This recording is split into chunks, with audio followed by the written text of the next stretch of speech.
Hej, vi er gruppe 1, og vi består af Anne-Sophie og Simon og Maike der. Og yes. Og vi skal svare på nogle spørgsmål om demokrati. Og så kan man spørge, hvad betyder demokrati? Og det betyder folkestyre. Ja. Yes. Hvad er kendetegner demokrati som styreform?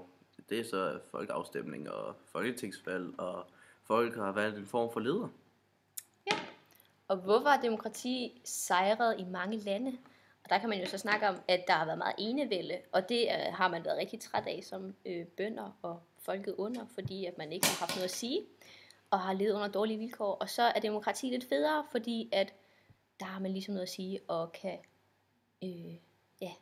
bestemme lidt med. Men alle mennesker er blevet repræsenteret på en form. Det fungerer. Og når fik vi så demokrati i Danmark? Ja, vi fik det sådan cirka 1850, da vi underskrev grundloven. Starten på en spændende rejse. Det var det, vi havde. Cut!